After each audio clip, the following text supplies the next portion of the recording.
time to talk about one of the biggest controversies in all of Doctor Who canon.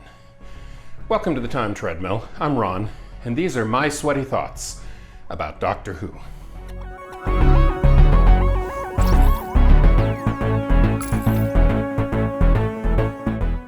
In Doctor Who canon, there are a couple of great mysteries. There's, of course, the unit dating controversy. What time period did UNIT actually exist in? There is the mystery of the apparently missing Series 6B, in which the Second Doctor and Jamie become unwilling agents of the Celestial Intelligence Agency, Celestial Intervention Agency, in which the Second Doctor and Jamie become unwilling agents for the Time Lords in resolving time-related disasters. But one of the biggest controversies in Doctor Who storytelling history happens right here at the climax of the brain of Morbius. The titular Morbius is a mythical Time Lord. He was a tyrant who tried to take over the galaxy and was ultimately captured and destroyed with the assistance of the Sisterhood of Karn. He was put into their disintegration chamber and completely deatomized. Now, here in Brain of Morbius, it turns out that, as the title suggests, the brain of Morbius survived the disintegration, and in fact was taken by a mad scientist, Dr. Frankenstein-type character, who has spent the last several decades trying to rebuild a brand new body for Morbius and resurrect him. All of which leads to a climax where Morbius has been raised from the dead in the body of this monstrous creature that looks like something straight out of Robot Monster versus the Aztec Mummy. And this horrible creature with a brain and a clear plastic head challenges the Doctor. They're going to partake in a mental battle using the Time Lord equivalent of wrestling. And here's where it comes. The Doctor and Morbius are facing off, and there's a screen, and you can see mentally what's happening with the Doctor. And you see Tom Baker's face, and then you see John Pertwee's face, the third Doctor, and then the second Doctor, Patrick Troughton, and then William Hartnell, the first Doctor, and then another face, and another, and another, a sequence of 8 unknown faces of the Doctor. And I need to be perfectly clear here, it was absolutely the intention of Robert Holmes and Terrence Dicks when they wrote this story that those 8 faces were indeed previous incarnations of the Doctor prior to William Hartnell. And in fact, one of those faces is Robert Holmes, and he's insisted that he played the Doctor. Justifiably so. Now, all of that gets conveniently forgotten later on.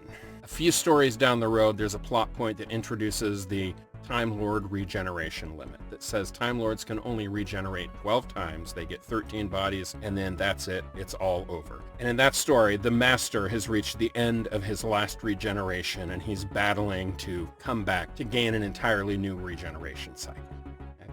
That bit of canon stuck hard, and there was contemplation for years and years and years. What would happen when the series reached the point where they'd had 12 different actors play the Doctor? How could they possibly carry on when they've set in place this hard limit to the number of regenerations? Well, of course, the answer is it's fiction, and writers can write their way out of any corner, and just like the Master gains himself a full new regeneration cycle, the Doctor regains an entire new regeneration cycle at the end of The Name of the Doctor. But he, in that storyline, was the fact that he was at the end of a sequence of 12 regenerations, 13 bodies, going all the way back to the first Doctor. How then can these previous 8 incarnations exist? It's not possible. It totally violates all the rules of the show. And no mention of them has ever been made again, except at the end of the most recent series with the whole Timeless Child storyline, it's revealed that the Doctor himself is actually the progenitor of the Time Lords. And he has been through countless regenerations, and at some point, the Time Lords wiped his entire memory. And so for him, his memory of his current life starts with the William Hartnell regeneration. But those 8 prior in the brain of Morbius absolutely existed. That is absolutely canon, and it's amazing. Now, the whole Timeless Child storyline has gotten huge pushback and not a great reaction from some corners of the fan base. Personally, I'm not sure I buy it entirely, knowing that this was the big season finale of Jodie Whittaker's second season, and and it's building into storylines that are going to happen in her third series, and knowing that Chris Chibnall is pushing towards a 60th anniversary in 2023, I don't trust the information that was given in The Timeless Child, especially because it was given by the Master, and there's that. But also because it is absolutely the nature of this kind of storytelling to do plenty of rug pulls and twists and turns along the way. But to me, the brain of Morbius proves that there absolutely were versions of the Doctor before William Hartnell, and that is absolutely true and absolutely canon, and it doesn't violate anything, no matter how much anybody wants to say so.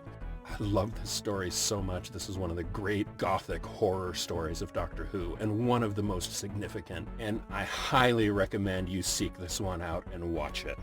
Everything about it is fantastic, and it's fascinating to me that one of the most key stories in the history of Doctor Who has a pseudonym for the author because Terrance Dicks at the time didn't want his name associated with this story. It's mind-boggling.